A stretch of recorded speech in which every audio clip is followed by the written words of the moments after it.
Hi dear Africa Business Jumpstarters, this is Dr. Harnet, your Africa Business Trainer and Success Coach, and warm greetings to wherever in the world you are.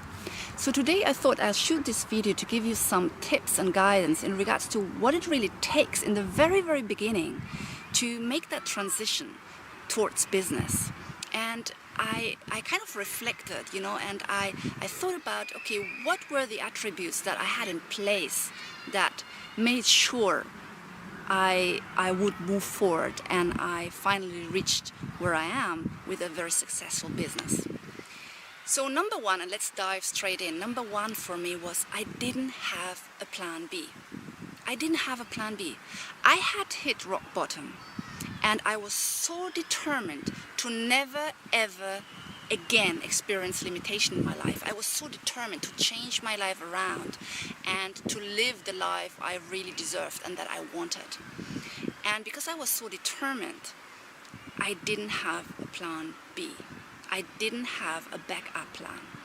There were so many times where I thought, oh my God, this is not working. I'm putting in so much energy and time. Where is the progress? Where are the results? And those are the moments where you feel like giving up. And if you have a backup plan, like a plan B, and that plan is much more comfortable, your subconscious will lead you towards that backup plan because your subconscious wants to keep you safe. It doesn't want to leave comfort zone.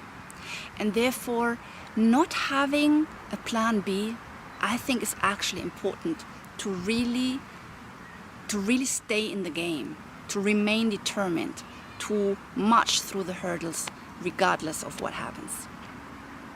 Number two, I think, was for me self-education. I had very good formal education.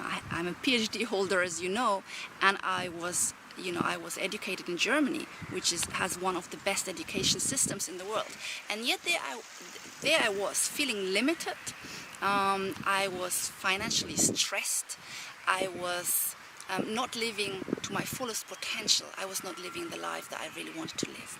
And I really believe that my consistent self-education, what does it take to turn a poverty mindset into a success mindset? What habits does it take to become successful? What thoughts, what actions?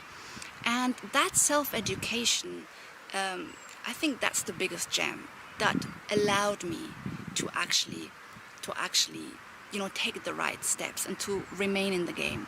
And as the late Jim Rohn says, and it's one of my favorite quotes, probably because of my experience, is formal education will make you a living. Self-education will make you a fortune. Number three, in my view, is having a coach, having an instructor. We're getting instructors or teachers, for whatever we need to do. Is it math or learning to drive, how to drive? And that is a given. But when we start a business, we kind of think we can figure it out ourselves, and we don't get an instructor. And I think that's precisely why 80 to 90% of all startups fail. It doesn't matter if it's in Nigeria or the United States. The failure rate is really high. And I think it is because people think they can figure it out themselves. So the importance of really investing in yourself, getting those instructors, those coaches, those trainers. And this is it. That's what I did, because I learned from my self-education in business that is exactly what's required. And I would just go by the book. They do it, I'll do it, because I copied the people that had done it before me. And I invested heavily, and I felt completely out of my comfort zone doing that. But I understood that's what it takes. So I want to make an invitation, actually. I hope, first of all, you found those 3 tips, helpful, and they help you to reflect if you have them in place.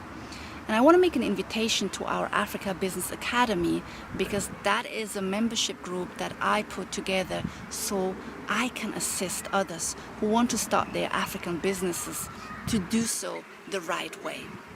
I wished I had had a group like that when I got started, because I needed to fall back on some, American motivators or success coaches that had nothing to do with Africa, and they were not teaching about African markets and industries and, what it takes in that context. So I think that's where I come in, and if you're very serious about getting your African business started the right way and successfully, I want to invite you to our academy.